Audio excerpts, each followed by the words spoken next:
after 6 o'clock. This is the spiritual discussion program. The aim of the show is to introduce you to the spiritual knowledge in the light of truth, the Grail message by Abdrusheen. And we have a topic every week. The topic for tonight is what is truly knowing and experiencing? What is truly knowing and experiencing? As usual, we'd love you to join us with any questions or comments. The number to contact us here in the studio, it is 079, that's in UK number, 079 444 31366. You can call, text or use WhatsApp. And if you're outside of UK, it is 0044 313 66. Again, you can call, text or use WhatsApp. And as I'm going to start with, what is the Grail message? The Grail message in the light of truth. I'm sorry, I don't think I was being heard. Gregory, did you hear me when I was talking? Gregory, can you hear me? Yes, I can hear you. Okay, I think I made I'll have to start again. I'm sorry, because I don't think the listeners could hear me. So, dear listeners, welcome to the show. It's the Tuesday night spiritual discussion program from 6 p.m. to 8 p.m. And the aim of the show is to introduce you to the spiritual knowledge in the light of truth, the Grail message by Abdrusheen. And the topic for discussion tonight is what is truly knowing and experiencing? What is truly knowing and experiencing? And you can join in the show with any questions or comments. The number to contact us here in UK, it is 079 444 31366. You can call, use text, phone or WhatsApp. And if you're outside of UK, it is 0044 79 444 31366. Again, you can call, text or use WhatsApp. I want to start with what is the Grail message? The Grail message in the light of truth by Abdrusheen is a spiritual knowledge of life. It offers an explanation of the world. It offers an explanation of the world.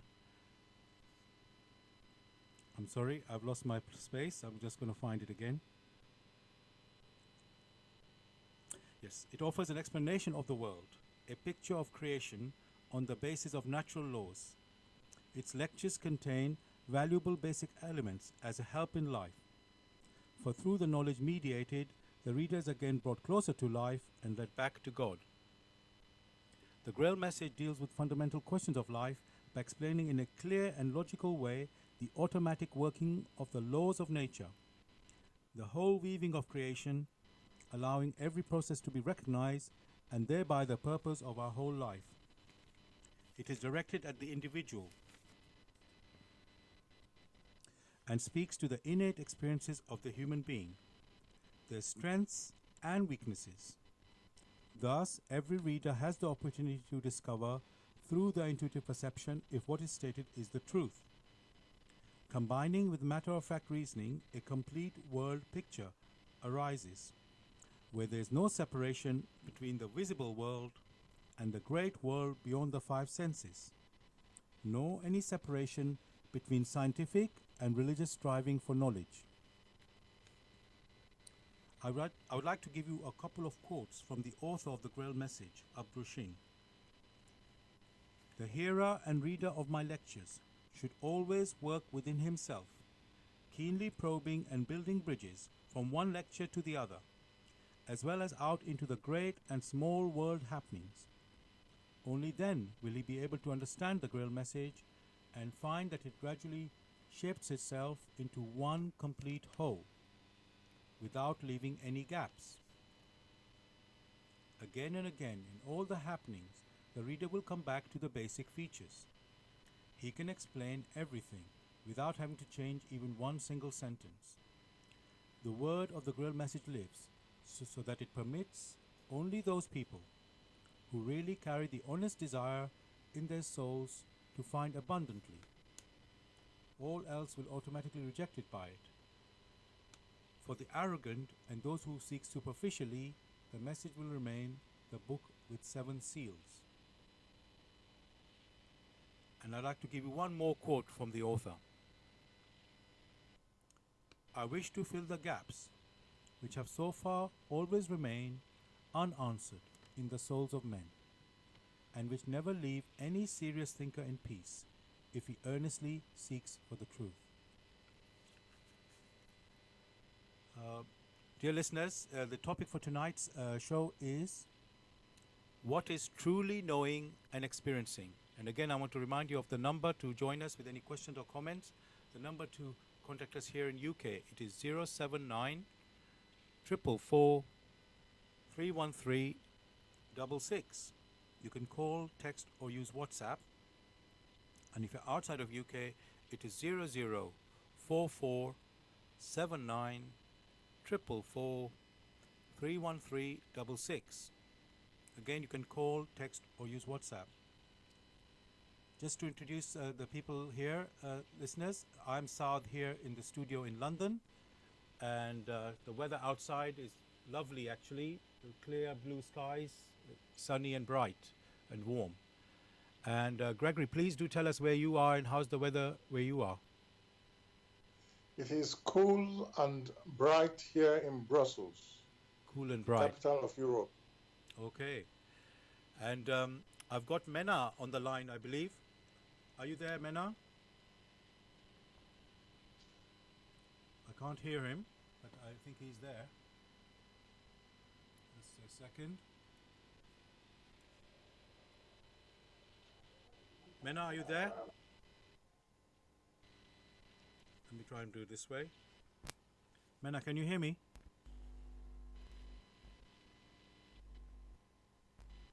Hello? Okay, 1 second. I know why I can't hear you, because I put you on the volume very low. Right, go ahead. Can you, hello Mena, we can hear you. Please say hello again. Mena, are you there?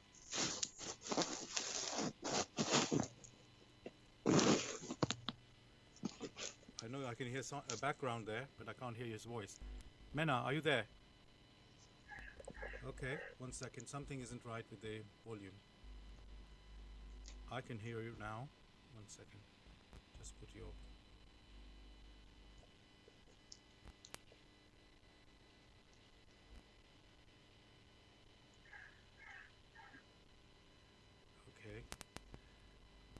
Okay, Mena, speak again, please. Where are you and how is the weather where you are?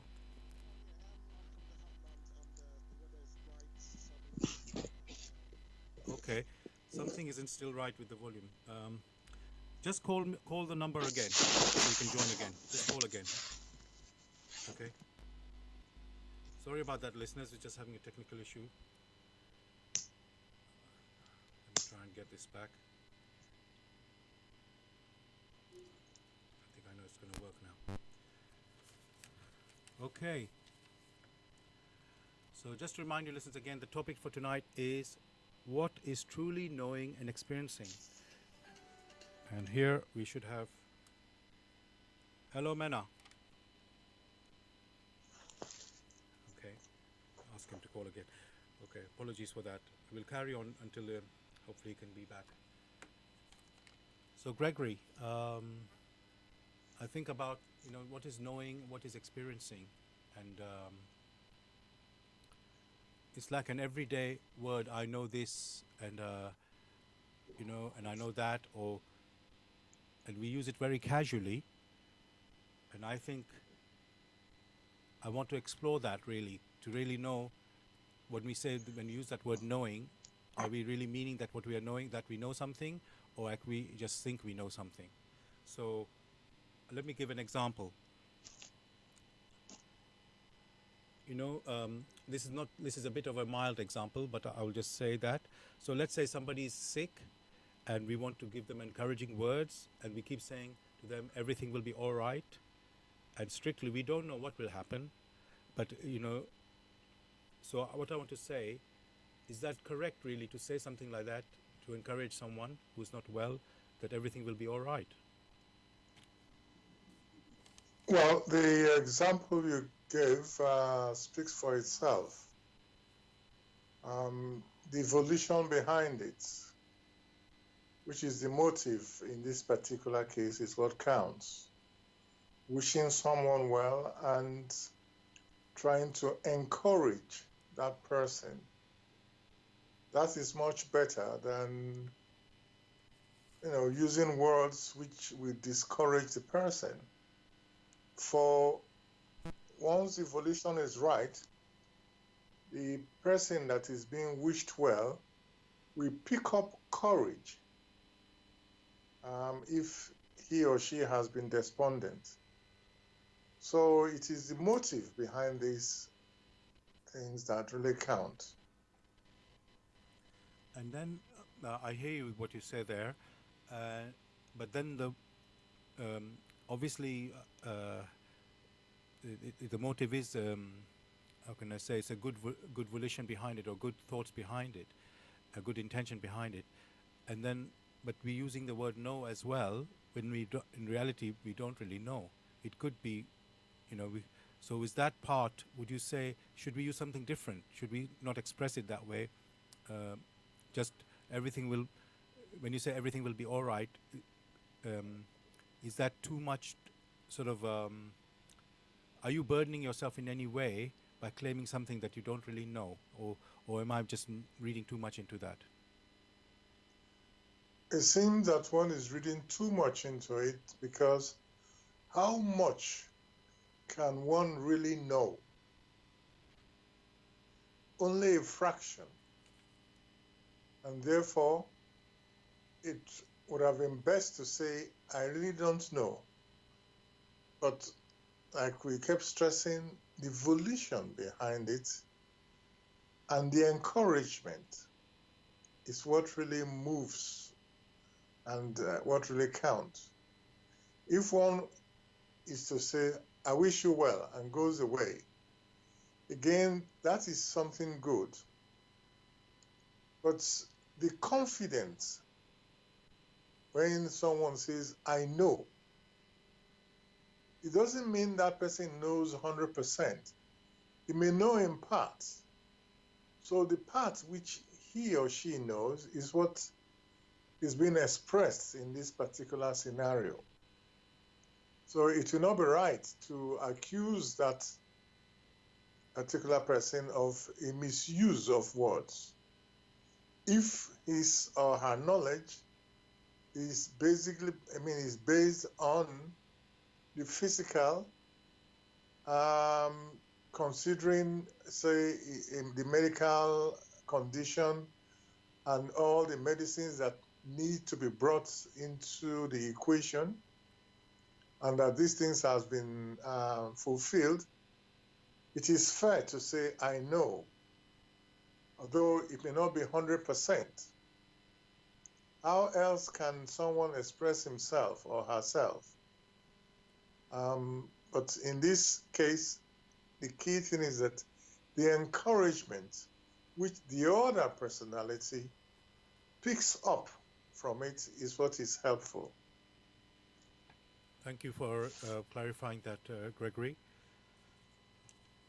Another question I have, about knowing or making. So basically, sometimes we speak on behalf of another person, and we say, or we know that this person thinks this way, or agrees with this, let's say, policy, for example, and we're speaking on behalf of another person, and which you could say, and this could be based not on because the person actually said that, but more because we know the person, we know what sort of person they are and character they have, and so we think that they will agree with this, or this is how they will think.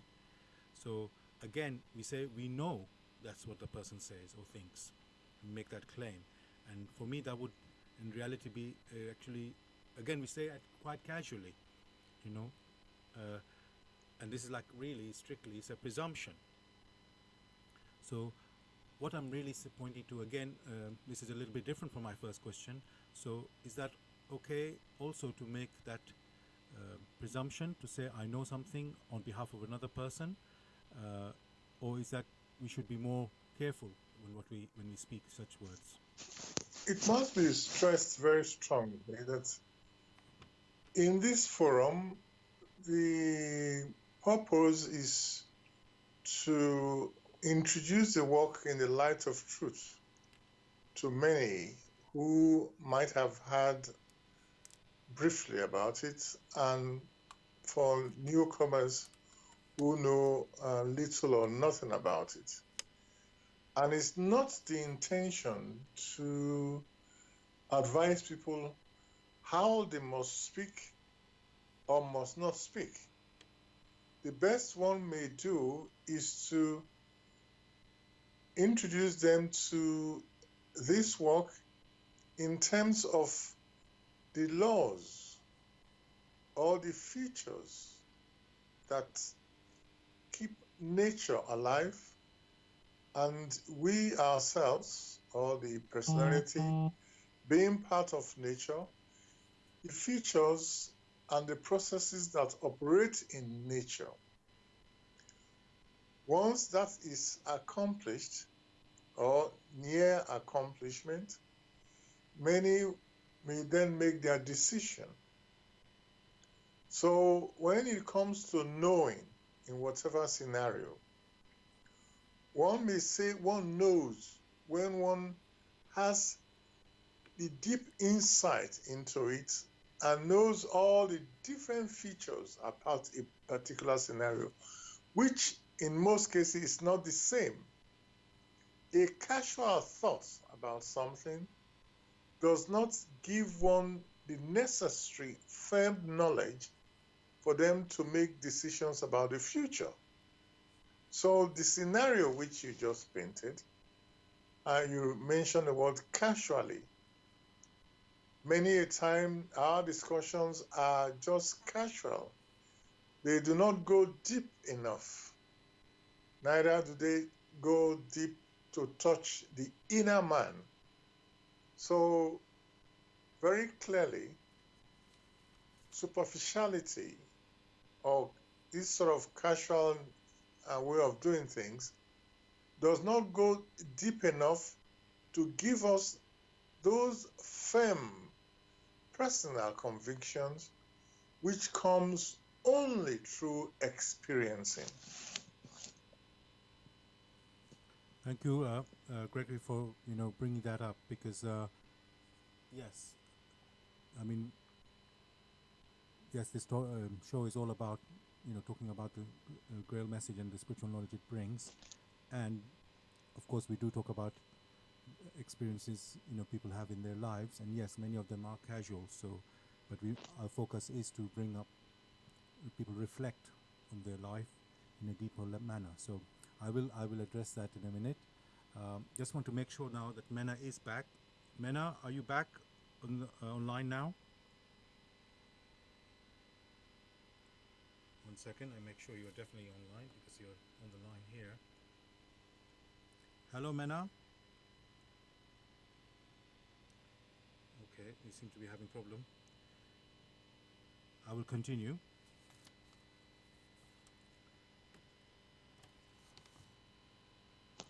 So,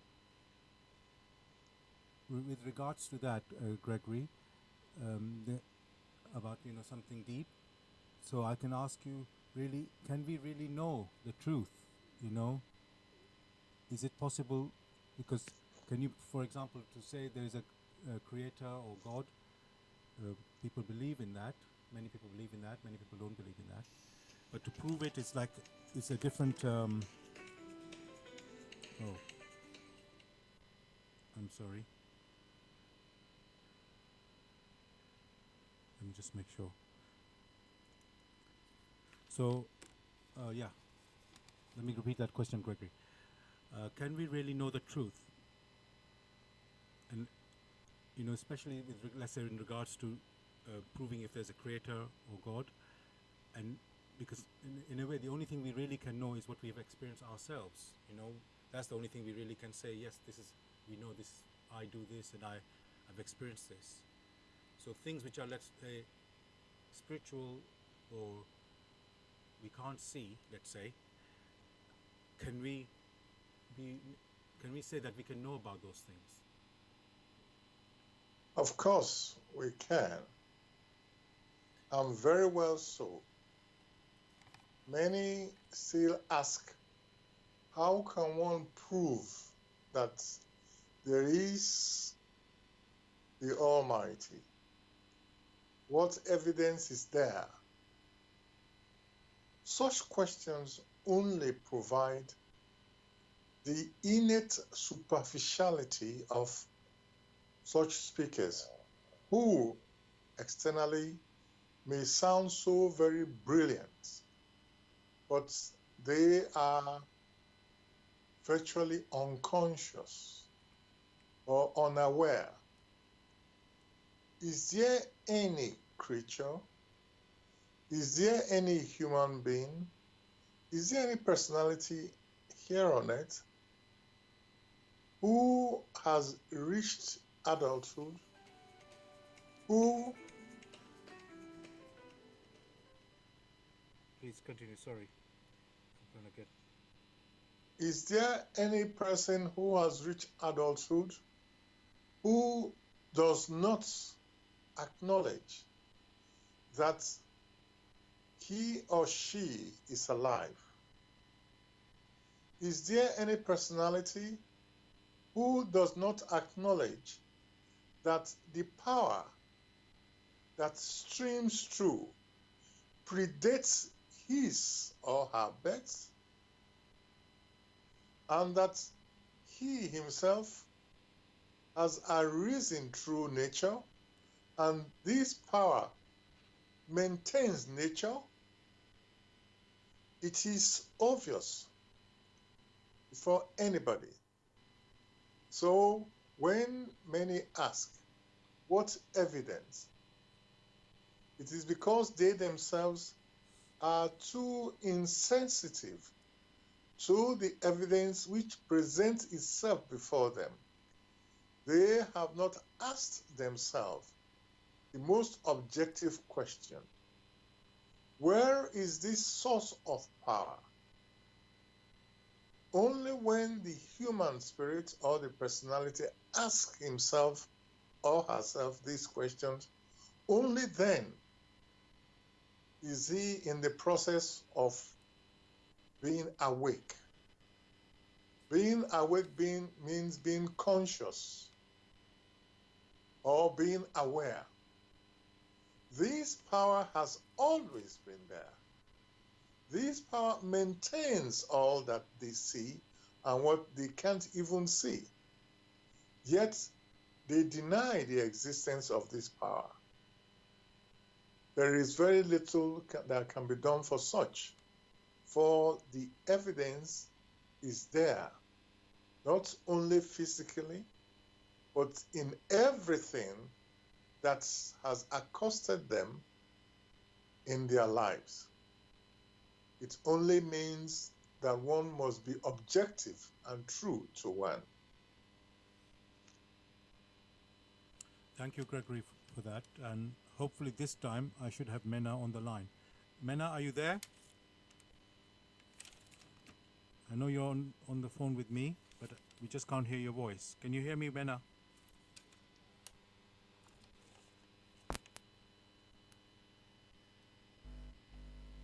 Okay, we'll have to sort something else out for him. I think he's just not able to get him online. So apologies for that. Okay.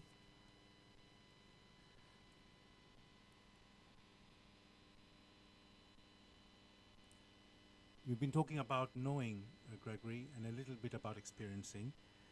And so what I'd like to ask you next, can we have complete understanding only through experiencing? Is that the way we can really understand life? Or can we just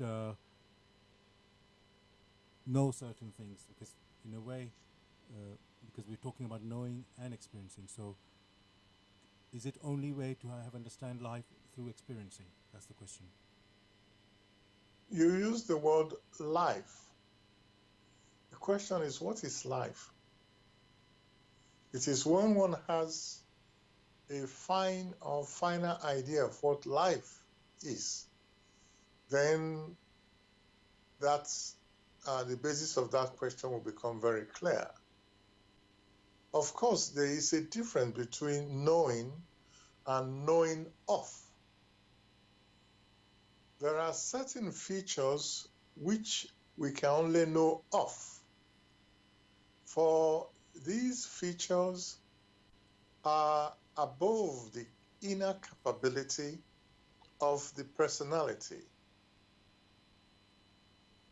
Whereas there are other features which we ourselves have experienced. Those ones, to a large extent, we know.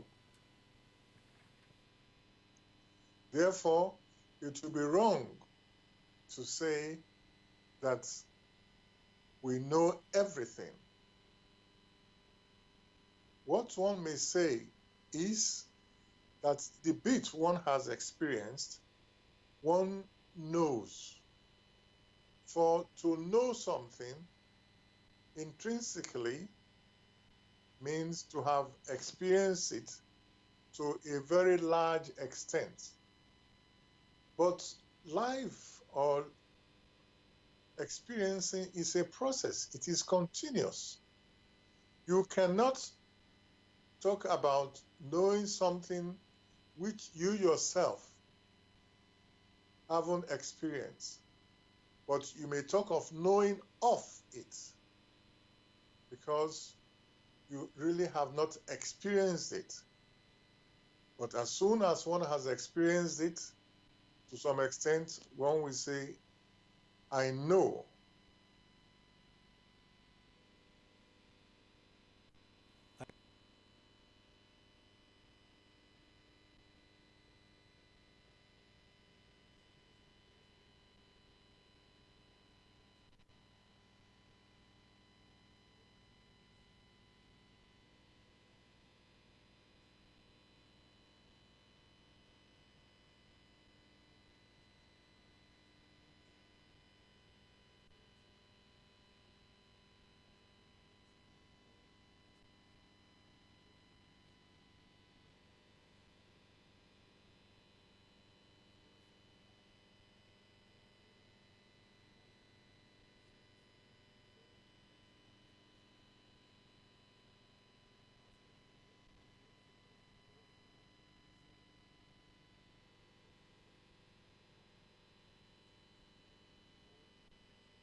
One thing must be very clear to everyone. You cannot give out to some people what you yourself lack. if you lack the necessary experience, it becomes almost impossible to give enough evidence or to speak on an issue, because along the line you lack the necessary elements or substances to put up or to construct an answer. Many a time, people only learn of something. To learn of something or to have learned certain lessons does not mean they really have experienced it. Experiencing, strict experiencing, is of the spiritual only. And since these people you mentioned could not provide any consistent or self-consistent answers, it only means they do not have it. It only means they themselves have not experienced it. Else, they would have been convinced that the power which is being talked about has always existed, and there is the source of all power. The confusion has its basis on, first, the limitation of intellectual knowledge, and secondly, on indolence, spiritual indolence. For were the spirits awake or striving to be awake, it will already perceive or sense that this power exists. And since this power exists, it's only common sense to start contemplating of the source of this power. But that is not the case. And therefore, one may classify this particular group as being spiritually indolent. The other group, which one may say are intellectually very bright, and at the same time spiritually indolent, is that their arguments are based only on the earthly conceptions of space and time. Earthly conceptions which depend solely on what the intellect can comprehend. Anything above that, they are oblivious. And they say only what I can see exists. Yes, at the same time, many people in the world use mobile phones, and they have never seen these waves.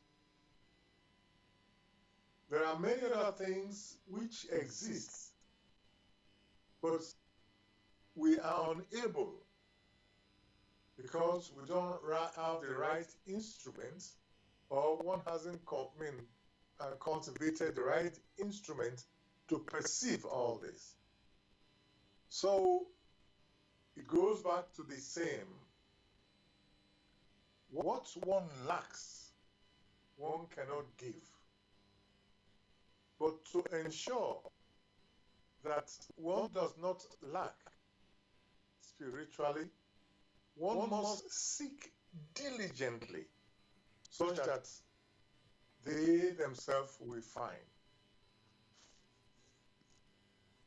Thank you, Gregory, so much for giving such explanation and bringing these concepts clearer. Because as usual, I did say at the beginning, we are a bit casual in our way of speaking our language and understanding.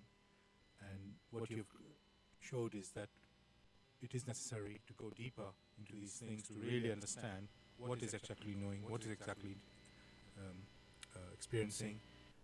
And of course, you can't talk about something that you haven't experienced or really don't know it properly.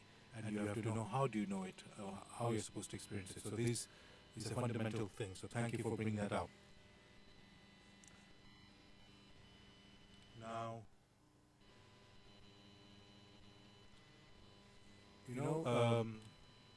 sometimes we learn from mistakes, and or let's say, even I'm going to use this big word like evil. Maybe what I want to ask you, Gregory, really, what's the best teacher in a way? Can somebody just like live a good life, just like almost not want to say without making mistake, but without going astray, or by going astray, one has a, let's say, deeper an experience of how much harm one can do, and then learn to realize how much that how serious that is or how bad effect that has, and then appreciate life, good, let's say, the life, how we can live in a good way, and how to let's say, in a loving way and not in a harmful way. So what I'm basically saying is, does one need to experience bad things or do bad things to really appreciate the good things in life, or can just somebody just naturally just stay good?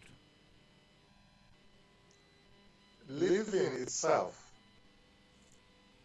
or like many would say, life itself, is full of challenges, which challenges help to strengthen the resolve of the personality.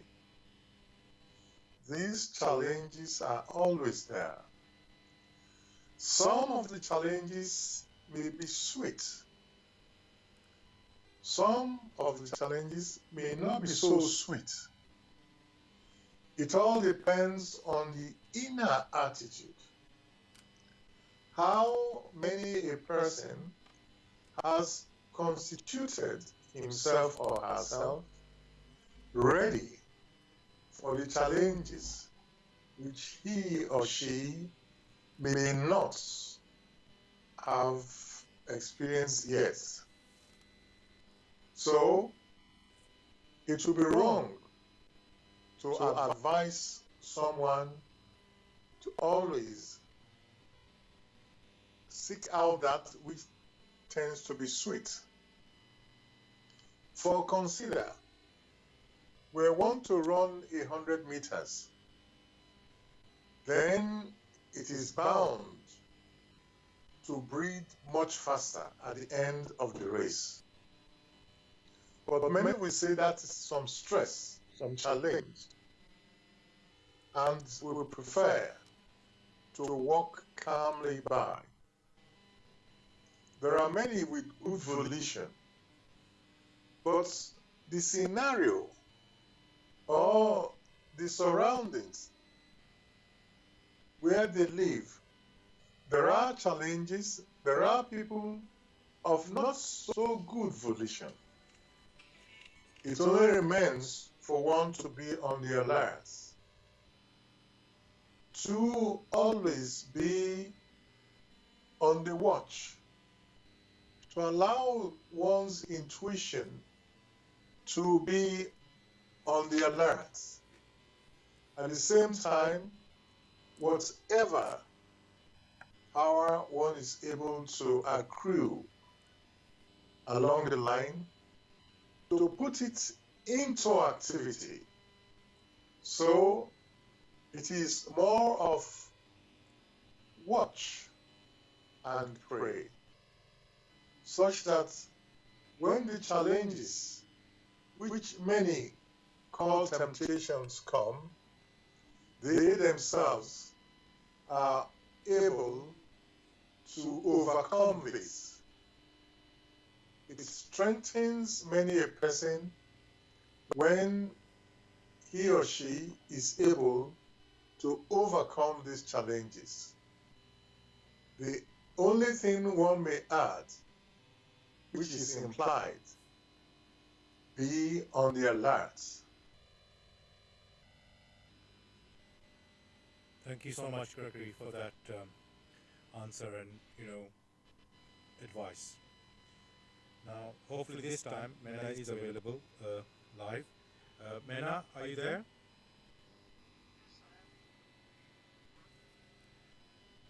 Oh, okay, I can hear you. Gregory, can you hear Mena? Gregory? No, I can't hear any person other than yourself. Just me. Okay. Right. Okay, maybe I put the wrong one. Mena, can you speak again just to check? All right, you're coming into my headphones, but not in the. Okay, I think I know what's happening. Yeah. Okay, just hang in there. I will get you back in a mo. Okay, just stay there. Hi.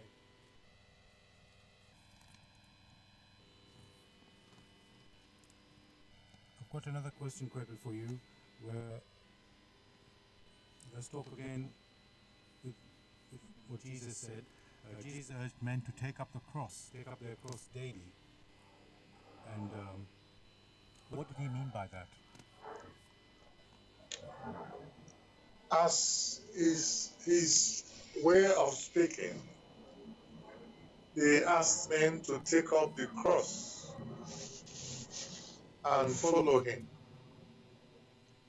The cross at that time, many didn't understand. The cross is the cross of truth.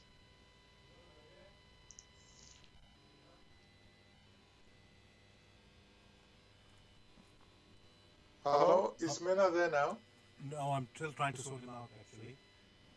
Because you can hear some background noise. Yes. Okay. Did you finish, Gregory? I was just a little bit away. I had to cut short because You were hearing something. the background noise. Yes. Okay, please continue. I'm going to get Mena back, but please continue as you were saying. The cross which Jesus referred to is the cross of truth, which truth has always been, even before human spirit came into existence. To take up the cross means to embrace the truth and live according to the truth.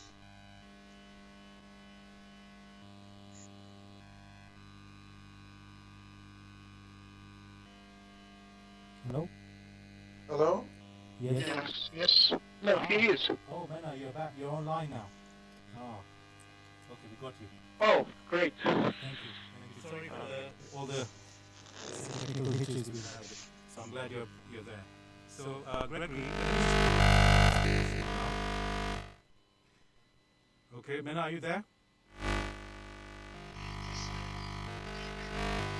Okay. Hang on. Okay, there seems to be a little bit of interference. Hold on a second. We're going to just try and get rid of the interference. Okay. Just hold on a second, we'll sort this out. So, dear listeners, while we're waiting for this, I'll just remind you, you're listening to Bless Radio. It's the Tuesday night spiritual discussion program.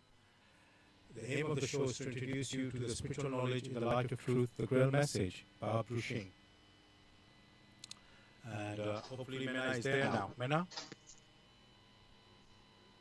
Okay. Mena, can you hear us? We can't hear you yet. There's a real problem today. Okay. Maybe we'll have to leave it for today. Okay, Mena, I think we'll have to leave it because there's just too much problem with this line. Okay? Apologies, listeners. Gregory, if you don't mind, if you can just recap the question of last time, because I was concerned that it was a bit of disruption going on. So if I ask the question again, and if you don't mind just recapping what you said. So I asked you Jesus urged men to take up their cross daily. And my question was about that was, what did he mean by that? One had mentioned that the cross he was referring to, or he is referring to, is the cross of truth. To take up the cross means to embrace the truth and live by it.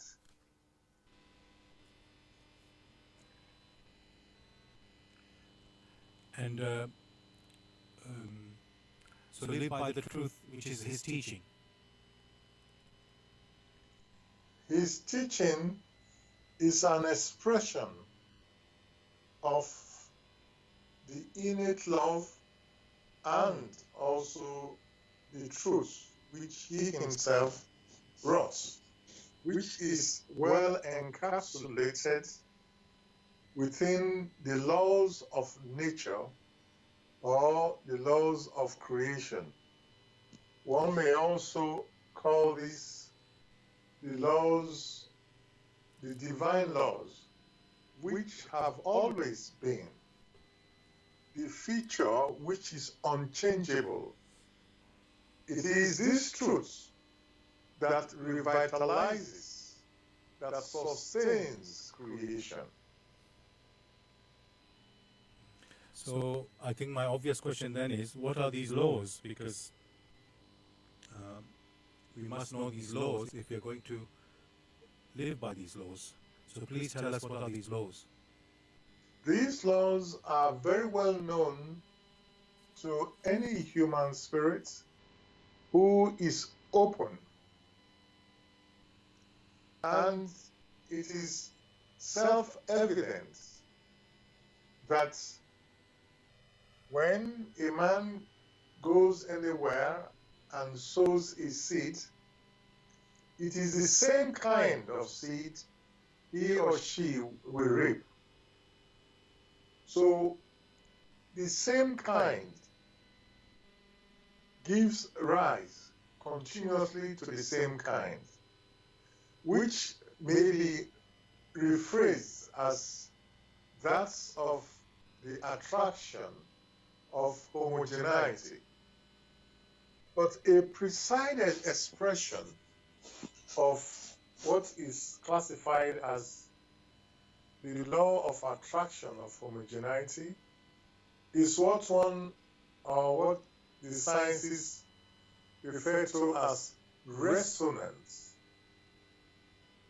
So, on the one hand, spiritually, one may talk about the laws of the attraction of homogeneity. Intellectually, to grasp it, one may refer to resonance. Only those things that resonate are you able to grasp. So, one may call that one of the laws.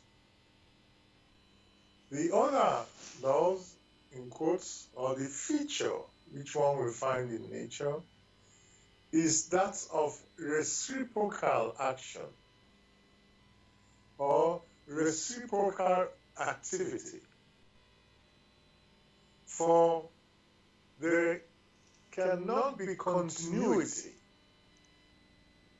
if there is no reciprocal action. So many in the sciences have talked about action and reaction. That's a very limited concept of it. But for the purpose of continuity, which we have seen, or many have experienced, or can easily identify with in creation, there is continuity, and this continuity has its basis in the law of reciprocity or the law of reciprocal action. And that continuity is what one is referring to, that when you breathe in, you breathe out. It completes a cycle. Were there no continuity, you breathe in without breathing out, then life as you know it would have ceased. It also explains the exchange between people or between bodies. If there is no exchange, then there cannot be continuity. What is discussed here needs to be examined very carefully. But the basic example that is given here is that of continuity. That the laws themselves ensure there is continuity in the sense of give and take, in the sense of resonance. There is a third one, which is referred to that which is heavier sinks, and that which is lighter ascends. These may be referred to as gravity or gravitation. For that which is heavier is less mobile compared to that which is lighter, which is more mobile. And that which is heavier definitely needs to sink to its own level as compared to that which is lighter. It applies to material bodies. It also applies to spiritual personalities. For the higher the frequency or the higher the vibration, the lighter that person or that personality is. The lower the vibration, it means that that person or that personality is denser. Whereas higher vibrations means lighter. Whatever one looks at it, it comes to the same.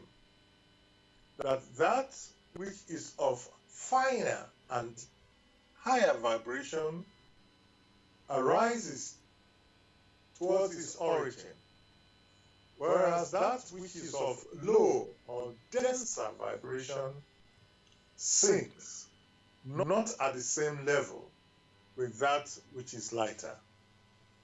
These three laws form the cornerstone of all activities in nature, in creation. Thank you, Gregory, for telling us about the laws, the three laws, and explaining them as well. Now,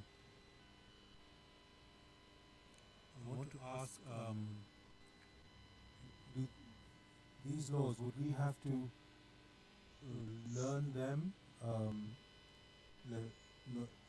Basically, how do we get to know about these laws? Do we have to find a book or that way, or can it be through observing, or is it like you have to know the Grail message before you can know these laws? The Walk in the Light of Truth explains the laws which have always been there, the laws which man or many a person refuse to take cognizance of. Anyone that is alive, that lives continuously, doesn't have to be taught how to breathe. Anyone that is alive should also know that to be alive means to be able to exchange. It's a give and take process, just like breathing. But to make things very clear, since the intellect or the human intellect supersedes many, even the human intuition in the world we now live in. The walk in the light of truth explains that those features which are automatic in all the activities in creation, all the activities in nature, including the human being here on earth, or for those who have departed, how things are based on these laws. Therefore, many are advised, if they have the means, to seek after the walk in the light of truth, the Grail message, such that they themselves will challenge their innate abilities in order to comprehend these laws much, much better. Thank you again, Gregory, for that. Dear listeners, you're listening to Blessed Radio. It's the Tuesday night spiritual discussion program. The aim of the show is to introduce you to the spiritual knowledge in the light of truth, the Grail message. And the topic we're discussing tonight is what is truly knowing and experiencing. You can join in the discussion with by calling us on this number in UK, which is 079 444 31366. You can call, text or use WhatsApp. And if you're outside of UK, it is 0044 79 444 31366. Again, you can call, text or use WhatsApp. And if you're interested in getting a copy of the Grail message or want some information on the Grail message, you can go to this website, which is www.grailmessage.com. I'll spell that: www.grail, Grail,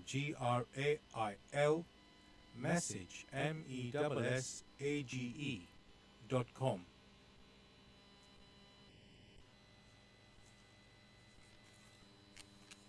Again, Gregory,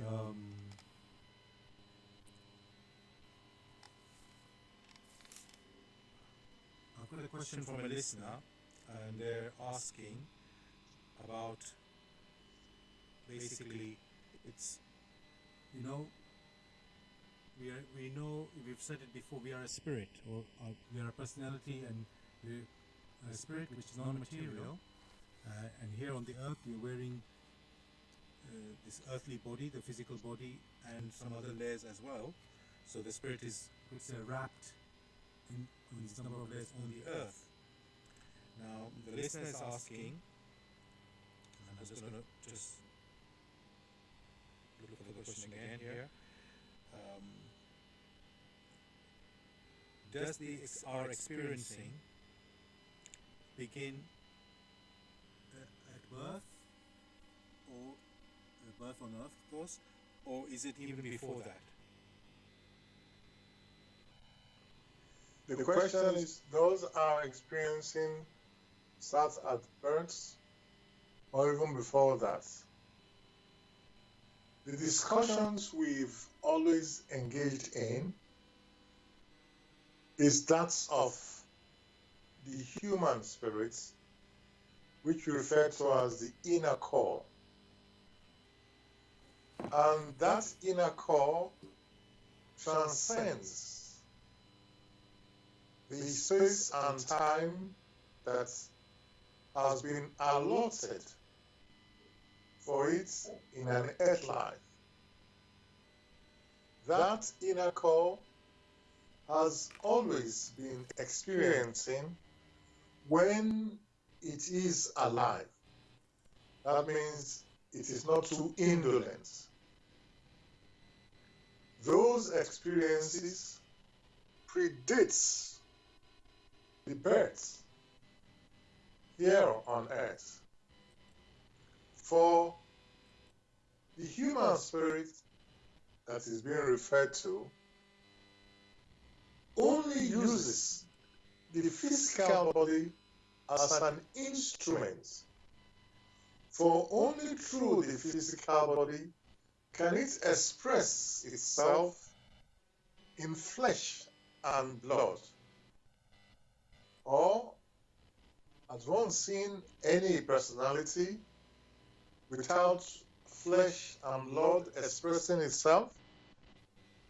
So, in order to walk confidently or profitably here on earth, it needs to use the cloak, which cloak is referred to here as the physical body, to make its expressions or impressions known. Therefore, that personality must have existed prior to the preparation of this instrument, which instrument is necessary here on earth to experience.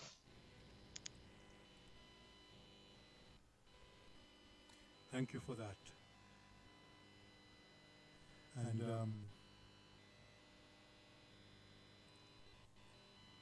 the experiencing we have on the earth and the experiencing, let's say, before we come to the earth, what is the difference there? It will be more alive, or when we are not, so on the earth we wear a body, and prior to the earth we are not obviously wearing the earthly body. Is the experiencing more alive in the before we are on this earth, like more vivid, let's say, or is it is there some difference in this experiencing before we come on this earth? Of course, there is a difference. The difference lies in the sphere of experiencing. Whilst here on earth, many, due to the density of the physical body, can only experience those impressions which are of the same vibrations as you have here on earth. There are some that have sunk further due to their activities, and when they have given up the use of the physical body, due to the law of gravitation, they sink to that level where they must now experience. In that level, you may find that movement is slower and experiencing is very burdensome. But it's their choice. They have made their decisions. And because they have the free will to make decisions, they now sink to that level where they will have to experience. There are some others who, whilst on earth, strive for more nobler things and ensure that they always had a good volition, which volition is for the betterment of their neighborhood. By neighborhood, one is referring to not only the human beings around, but also the plants and the animal and everything one can consider. Acting in such a way as to beautify the little which they have come across. Due to the high vibrations, because they have always been in touch with higher realms, they are able to bring the impressions here on earth to beautify places. In doing that, they will in due course depart and be connected to those regions through which they were able to draw so much and bring happiness to their fellow creatures. Therefore, it depends on how the human spirit has woven its path. If the path is woven in such a way as to sink to such an extent where movement is very cumbersome and slow, it is they who have woven that path. If the path is such that their path will lead to where things are beautiful and noble, it is they themselves who have woven such in accordance with the laws of creation. So if one considers it very carefully, there is life on earth. There is life in the lower regions, which lower regions have come into existence due to the activity of man. And there is life in the higher realms, which higher realms have always been there, and power, strength, and love mediated to the human being here on earth to ensure that there is beauty and harmony here on earth. Thank you again, Gregory, for your answer there.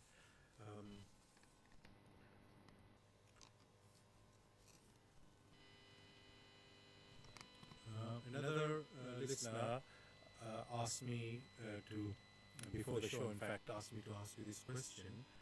And they were saying that basically, is the only way to know the truth through the Grail message, or can somebody come across the truth outside of the Grail message? And I'm putting it in my way, but that's basically what they were asking. So is the Grail message the only source of finding the truth, or is it possible to find the truth outside of the Grail message? That's a very pertinent question. Christ brought the truth and love. Whatever is true, whatever is noble, must have a framework, must have a basis. The Grail message explains the features of the basis. Therefore, it is helpful for a personality that is open, for a personality that allows its intuition to be on the alert. That personality will be drawn to places where it can benefit and be a useful tool in creation. Being drawn as a useful tool in creation means that there are other forces which support the great upbuilding.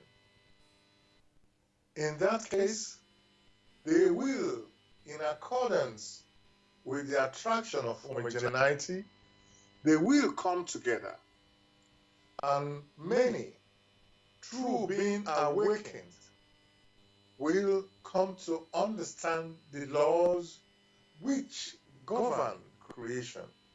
For that is the key thing. What has happened is that the walk in the light of truth explains these things intrinsically to anyone who is capable of examining it aright in such a way that has not been explained before. Everything stands on its own. It is itself self-consistent. All what one has said should not be assumed.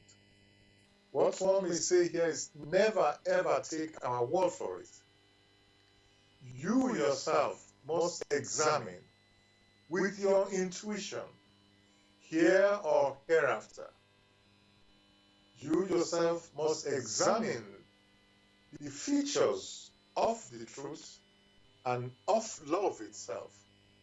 Only through such a way can one come to experience for it will now permeate the examiner as long as he keeps at it in such a way that questions or doubts which might have arisen will vanish because he or she experiences these features.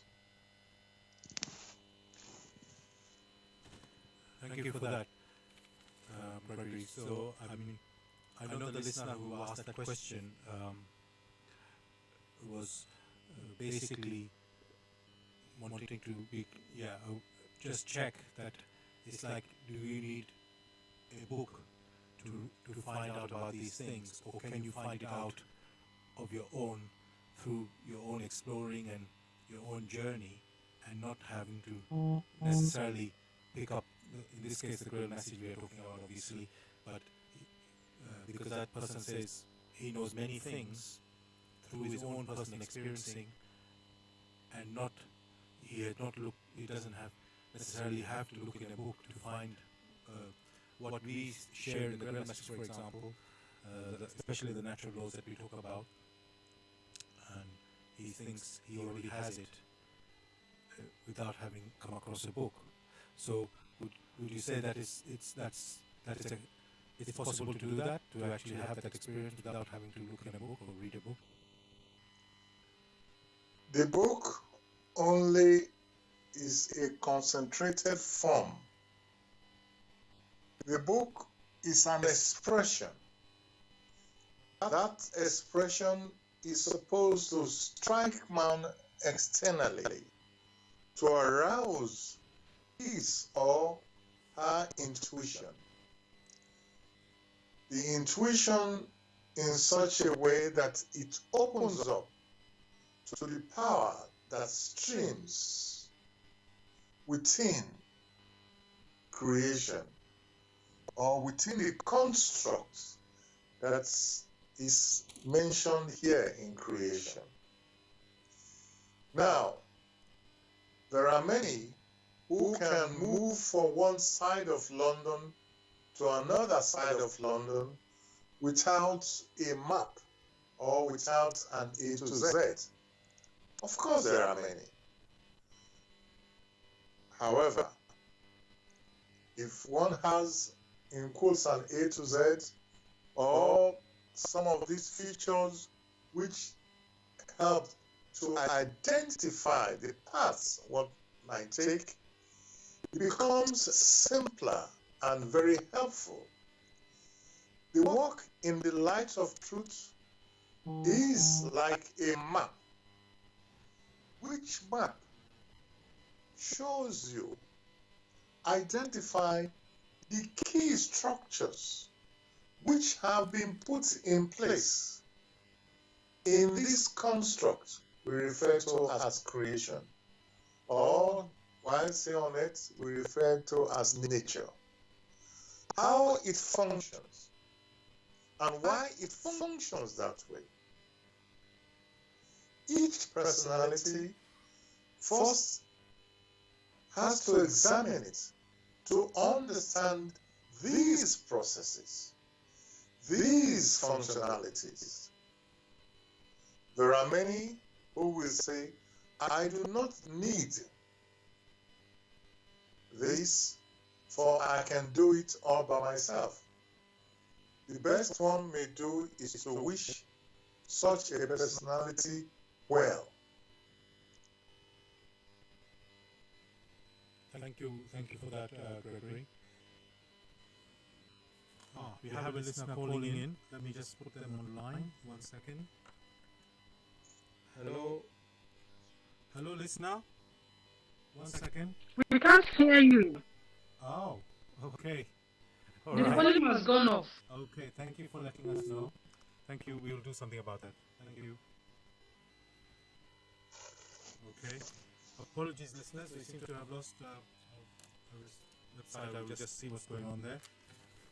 Gregory, what I'll do, let me play a bit of an advert while we sort this out, okay? Okay. Apologies for that.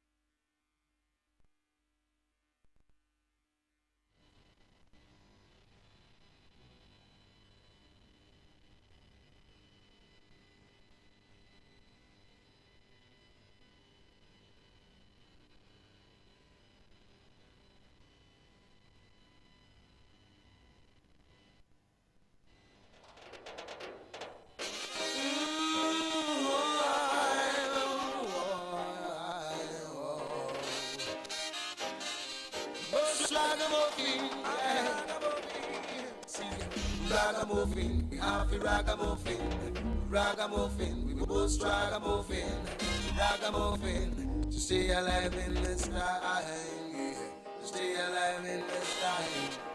Why? Sometimes I sit and I wanna be afraid to face tomorrow, and I feel to put an end to my life.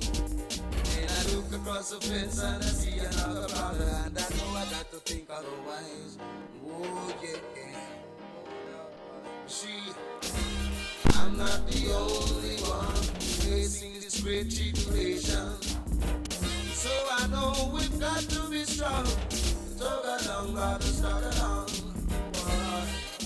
Hey, ragamuffin, happy ragamuffin, ragamuffin, post ragamuffin, ragamuffin, to stay alive in this time.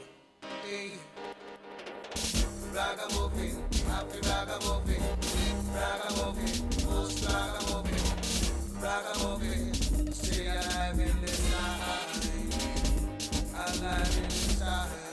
See, as I woke up this morning, turned my eyes to the sun, wondering where my next meal will come from. They say the 16 gets harder cause the living gets tired. Sometimes I feel like it and run. Oh, no, see. Okay, listeners, we're definitely on live. I've checked it. Definitely, listeners, we're live. So, Gregory will continue again. And apologies if you couldn't hear us. We've tested everything, so it's definitely live now. I'm just going to remind listeners, you're listening to Bless Radio. It's the Tuesday night spiritual discussion program from 6 p.m. to 8 p.m. The aim of the show here is to introduce you to the Grail message in the light of truth by Abdrusheen. And the topic we're discussing tonight is what is truly knowing and experiencing. What is truly knowing and experiencing? And the number you can contact us here in UK, it is 079 444 31366. You can call, text or use WhatsApp. And if you're on outside of UK, it is 0044 79 444 31366. Again, you can call, text or use WhatsApp. Gregory, just checking you're there. Yes, of course. Okay, good. I mean, from our side, we know we were live, but I think somebody says they weren't able to listen to us. What I want to do next, Gregory, in the Grail message, it mentions about some people as referred to as knowing ones.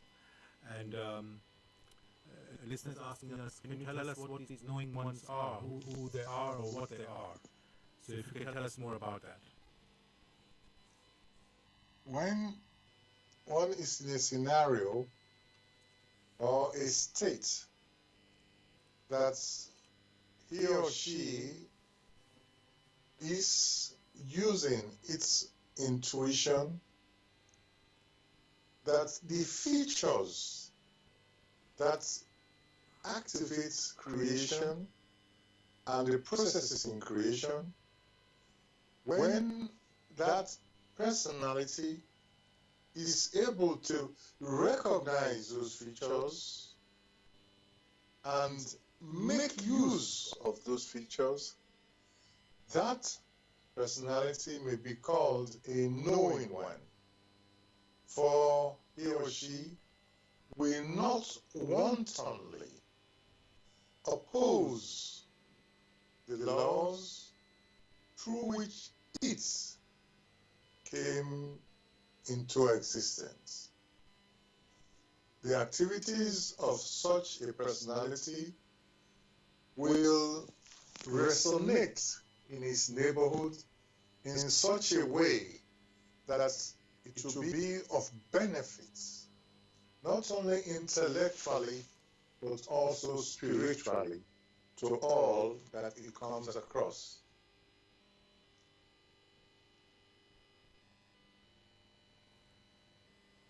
Thank you, Gregory, for that answer. Knowing one, would you say that is like when we have messengers or teachers bringing teachings to us, to mankind, would you call that person also a knowing one? And I just want to get an idea, is the knowing one only about spiritual knowledge, or is it a knowing one in other arts, other aspects of life? Would it, let's say, this might sound a little trivial, but maybe somebody who, like a master in music, is that also, or somebody who's in, how can I say, somebody who brings new inventions to mankind, is that somebody you would call a knowing one as well? Absolutely not. For the ones you just mentioned, only receive that which has been passed on to them, and they make it known or earthly and to others, so that they themselves can understand what has been received. Many a musician only receives and puts something around it in an earthly way. The knowing one goes further, not only receives what has been passed on or what has been shown, but is automatically able to make use of that which has been passed on or shown to him or her, not only to the benefit, but is able to mediate and advise many others. And that's a big difference. Many a musician, they do not swing in their work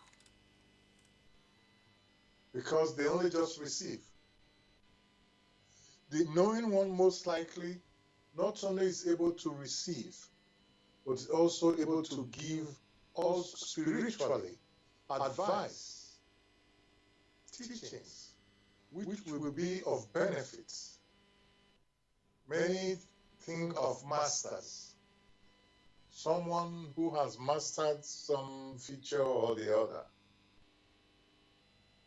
The case of the knowing one is that of being all-embracing, personal and impersonal. What has been discussed is only a tip of the iceberg. To comprehend fully what a knowing one is, one must stress that the walk in the light of truth must be examined very thoroughly.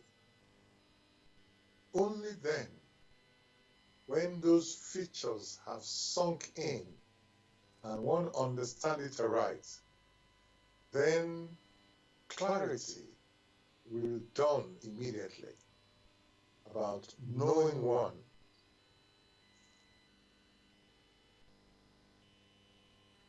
Thank you, Gregory, again for your answer there.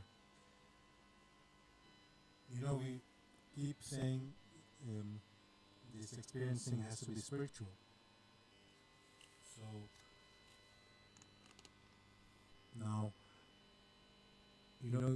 the aim of our life as a human being or a spirit is to mature. So I want to ask, is the level of our experiencing in accordance with our level of our maturity?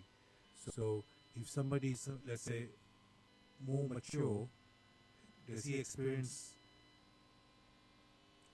let's say, he has a better experiencing, if that's the word I could use for it, and someone who's less mature? I know it's not as clear as I'd like to make it, but is there a difference in level of experiencing according to your maturity?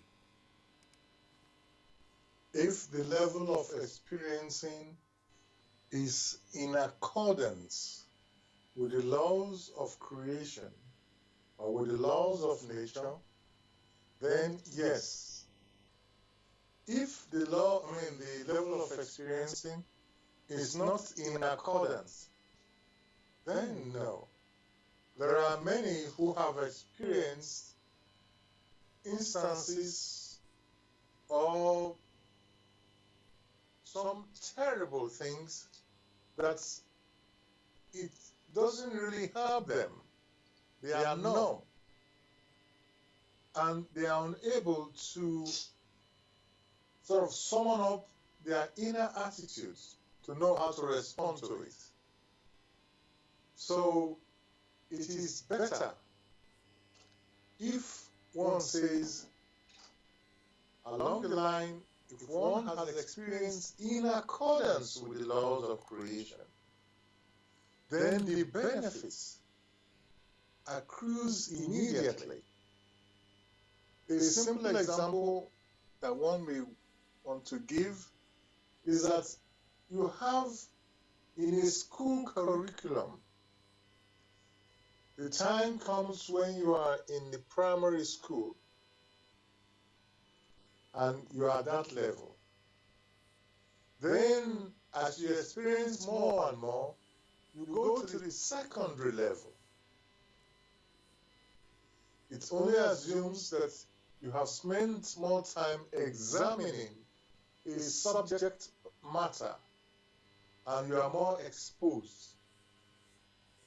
You may even go further in other things in your experiencing. If, however, you use those experiencing in accordance with the will of your Maker, who granted you the opportunity to come into existence and to also experience on it, then you become of benefit not only to yourself but also your neighborhood. Thanks again, Gregory, for your answer there. I've got one specific situation here which I'd like to ask about experiencing there. Let's say somebody's incarcerated in jail or prison, and would you say such a person, a prisoner, can he truly experience when he's in a prison? Like, of course, he will experience the food and things around him, the people around him, but when is he somehow limited in his experiencing in that environment? Such a personality may change with tune his attitude to experience differently. There are many who have written whole novels while right in prison. Would you say that they have been limited in their experiencing? There are many who have solved many complex problems while they are in quotes incarcerated. And it all depends on the inner attitude. The human spirit, that's which really is alive. If granted the opportunity to express itself, it will, in all simplicity, draw so much from the outer universe and make sure it's of benefit to many an earthman. So the limitation is only due to the environment. But the inner man is very mobile, and he or she, that is the inner man, knows no such limitation as has been presented as being incarcerated. Thank you again for your answer there. Another thing I would like to look at is experiments. Now, this is what we seem to do on the earth, because we've been talking about knowing and experiencing, but then scientists, they like to understand things, and they perform these experiments, as we know, let's say, let's say they want to find a cure for a particular sickness or illness, and then they do these experiments to test. So, I've forgotten the word for it now, but sometimes they give you, let's say, a pill, which is actually nothing in that pill. I've forgotten the word for it now, and then they give it to, let's say, 100 people, and then 50 of them is this pill which has, as I said, got nothing in it, really, and the other pill is the one that they're experimenting to see, what the effect is, and then the people who have been given the pill, the one that I said who's got nothing in it actually. But Gregory, do you know the name for that type of pill? I've actually forgotten the name they use, where it's actually it actually has nothing in it as such. It's just something they're giving to someone, and the other half of the people are given like the actual pill they're researching on. So I've forgotten the name for that. But in any case, and then they observe the patients to see, if what effect it has. And so my question on that is, and some people, they just with that, let's say the invisible pill, if I can say, or the non-real pill, sometimes you feel people have a positive effect just because they think they've taken something, and even though there's nothing actually in it. So, so my question is, Gregory, when people do these experiments, the experience of that experiment somehow, are we, it's not the pill that's having the effect. Sometimes it's actually our own, how we are in relation to what's going on. It's having the effect. So, would you say, in a way, it might sound a bit weird, but can we sort of heal ourselves just, or these, just with our attitude? Does that have an impact on how we recover? And it's not just a physical pill. Am I using that word here? That has the impact. The inner attitude of any personality comes into play when it comes to the well-being of that personality. Not only is that person generating thoughts, which thoughts surrounds him or are attached to him or her.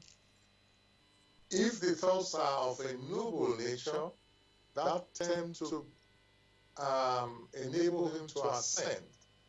Whereas if the thoughts are of a dense nature, that's tend to make him or her sink. There are some who prefer to listen to good music or to some good tunes that help them to feel lighter. These things are not just, in quotes, experimentation. For when one listens to some good speech, which they think is very helpful, they become very reflective. Whereas you may listen to some other speech, some hate speech, and one responds in such a way that becomes or near violent. So the inner attitude of man plays a key role in this. The experimentations you mentioned are basically that of the physical, where, in quotes, pills are given which contain the real stuff, and the other one is taken as a control. The intellect needs this to ascertain for itself whether what it is doing is right or not right, or effective or not effective. These are different things of their own and must be examined very carefully. However, one thing stands out. If you take the example of giving people water and at the same time giving people alcohol, there will be no need to experiment, because you know the person who consumes so much alcohol is going to be affected severely by that alcohol.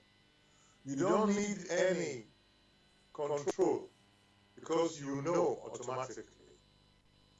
The effects will show themselves.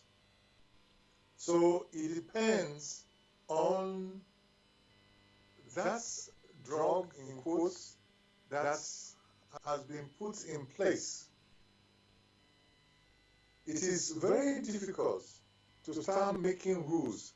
You must do this, you must not do this. The only thing one may say is whatever one is doing, one should also think or consider not only the earthly consequences, but also the spiritual consequences, because those ones last for a very long time. Thank you again, Gregory, for your answer. Just wanted to ask you, is there anything from the Grail Message you'd like to read for the listeners with regard to tonight's topic? There are many things, but it's best if we make an effort to either go to the web or procure a copy of the message, or make requests through this forum. After hearing this, make requests for copies or complimentary copies, so that they themselves can examine it. Thank you for that, Gregory. Yes, dear listeners, you can get a copy or get some more information about the Grail Message if you go to this website, which is www.grailmessage.com. I'll spell that: www.grail, Grail, message, message.com. In fact, those of you who are in London or able to get to London, we will be giving a talk on the Grail Message on Saturday, the 28th of September at 1 p.m. to 3 p.m. at this is in London, at the Theosophical Society, which the address is 50 Gloucester Place, London. I'm just going to find the postcode. I think it's W1U. I'll just make sure I don't make a mistake on it. Just 1 second.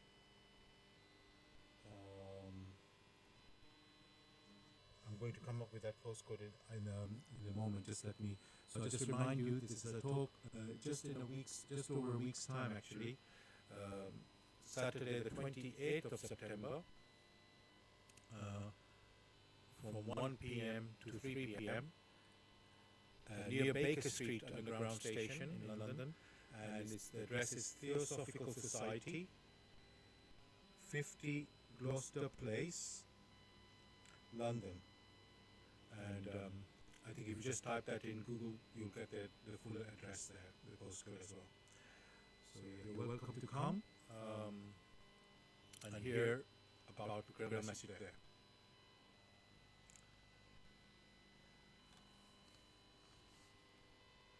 Right, so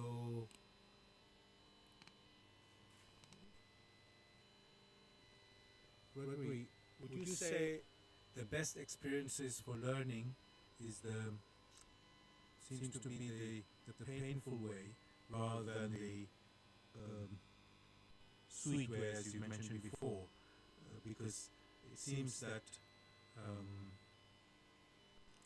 that has the in a way, that's what I want to ask you, Gregory. It seems that many times when somebody says things nicely, we don't really pay attention to that, or we don't really, it doesn't seem to have the, let's say, the right effect.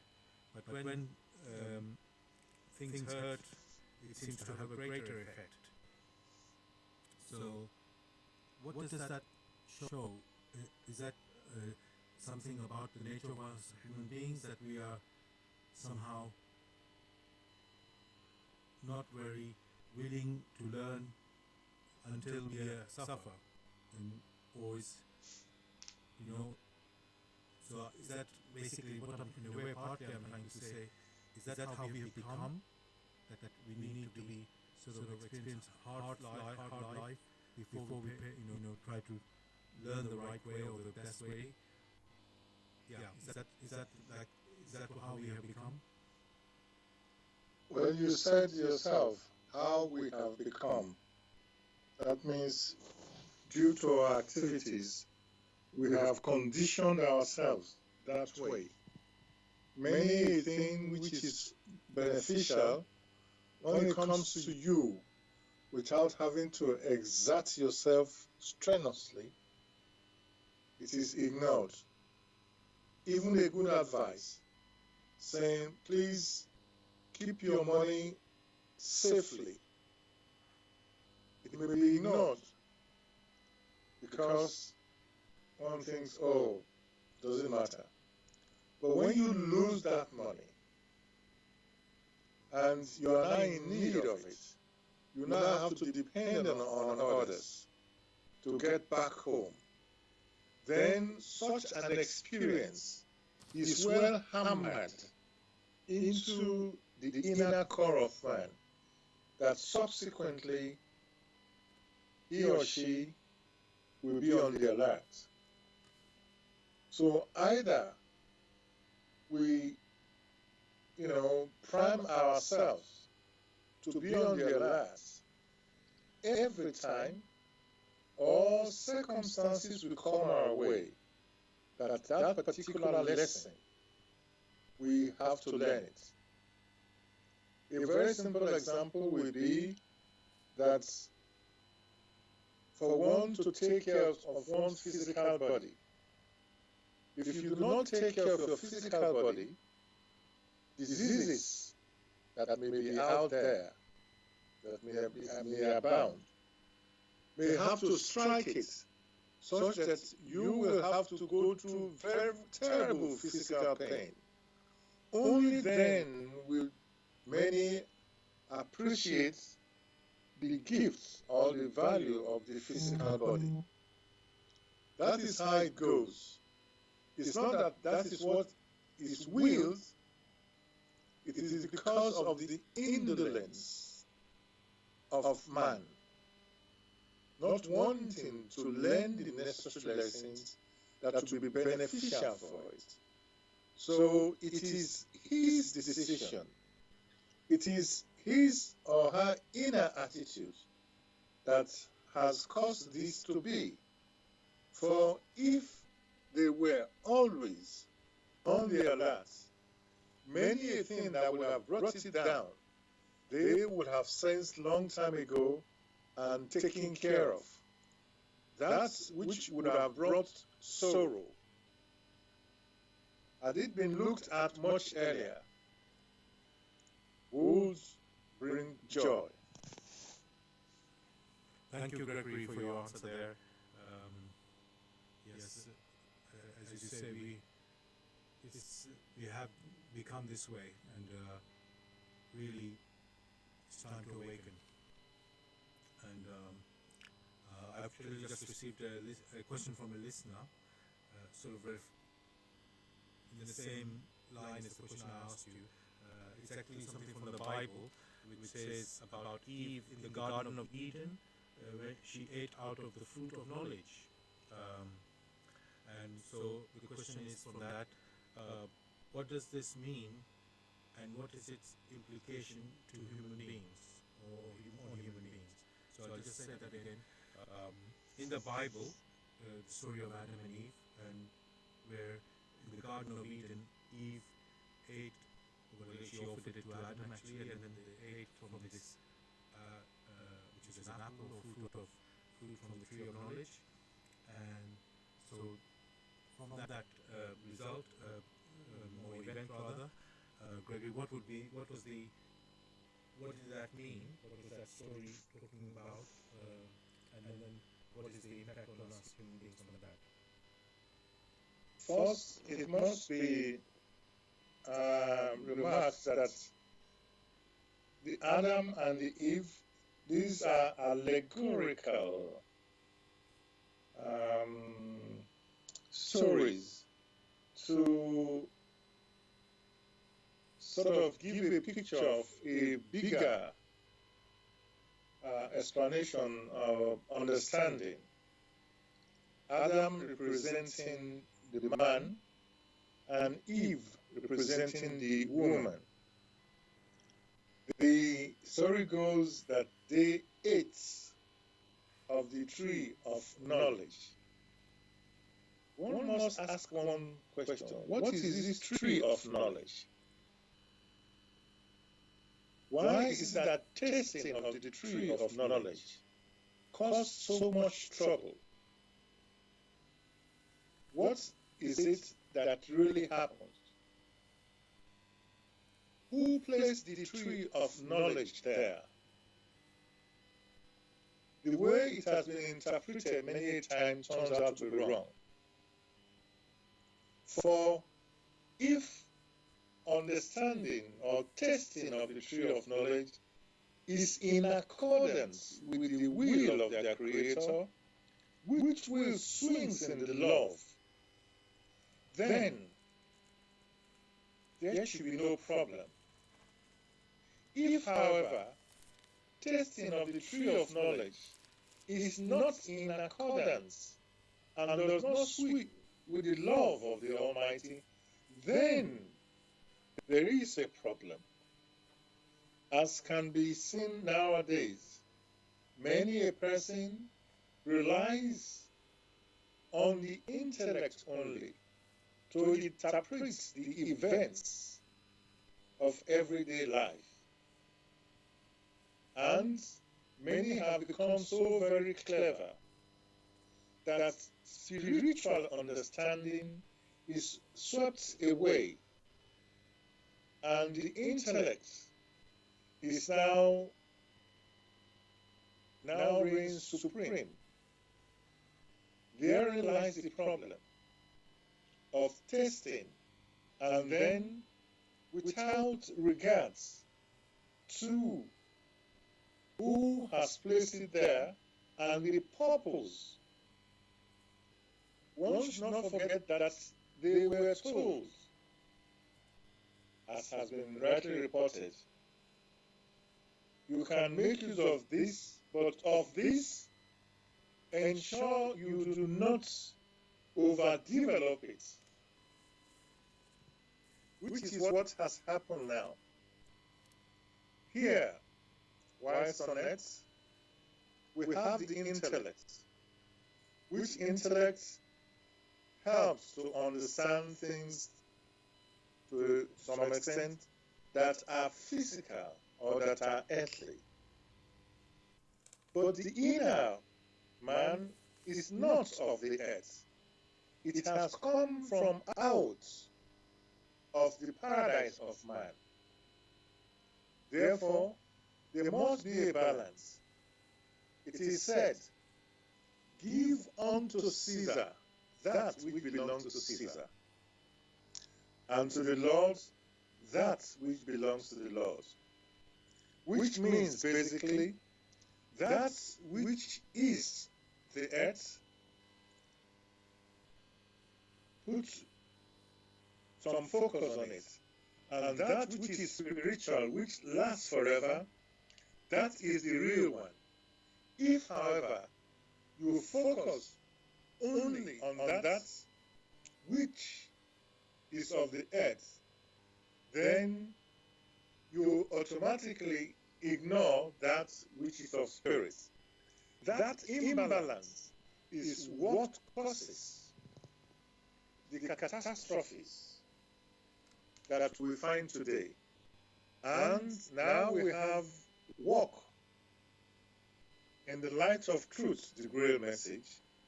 Many persons cannot recognize it because most of their efforts are focused on that which is of the earth. That which is of spirit is strange to them, which only means that they themselves are asleep. However, it is necessary to examine the works of the Bible deeper than many have paid attention. To help in this examination, the work in the light of truth also abounds that can help to clarify it. What we have mentioned here, or what has been mentioned here, is only a token that will enable many to examine further that which will be beneficial to it as a human spirit. Thank you, Gregory, for that comprehensive, explanation for this Bible story. And now that we're coming to the end of the show, I think I'll just read just the preface of the Grail message, just to encourage you, listeners, to get a taste of what is the Grail message, and also to really encourage you to pick up the Grail message for yourself. So this is the preface, which is called "For Your Guidance." The bandage falls, and belief becomes conviction. Liberation and redemption lie only in conviction. I am addressing earnest seekers only. They must be able and willing to examine this matter objectively. Religious fanatics and irresponsible enthusiasts may hold aloof, for they are detrimental to the truth. As for the malevolent and prejudiced, they shall find their sentence in the very words. The message will strike only those who still carry within them a spark of truth and the yearning to be true human beings. To all such it will become the shining light and star. It will lead them unswervingly out of all the chaos of the present day confusion. The following word does not bring a new religion, but is intended as the torch to help all serious listeners or readers find the right path, which leads them to the longed for height. Only he who bestirs himself can advance spiritually.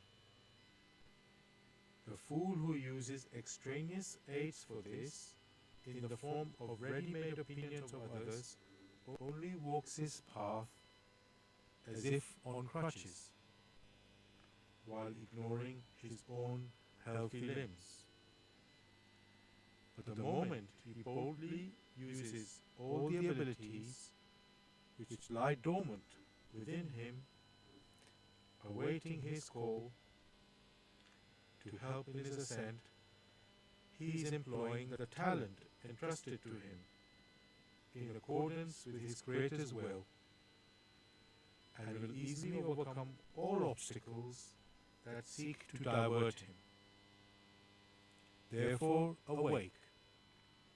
Genuine faith lies only in conviction, and conviction comes solely through an inflexible weighing and examining.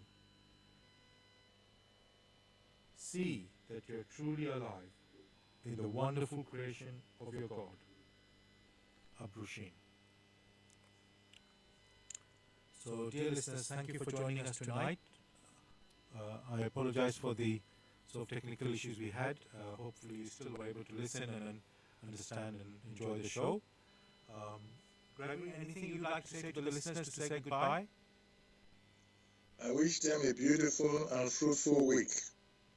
Thank you for that. And yes, listeners, we'll be back next Tuesday as usual with a new topic. We hope you can join us. And I just want to send you one more reminder. Yes, there will be a talk to introduce the Grail message in London for those of you who will come to London on Saturday, the 28th of September, 1 p.m. to 3 p.m. And It's at the Theosophical Society. Actually, it's on the ground floor. Theosophical Society ground floor. The address is 50 Gloucester Place, London. Unfortunately, the postcode is not at hand, so I apologize for that. But it is near Baker Street.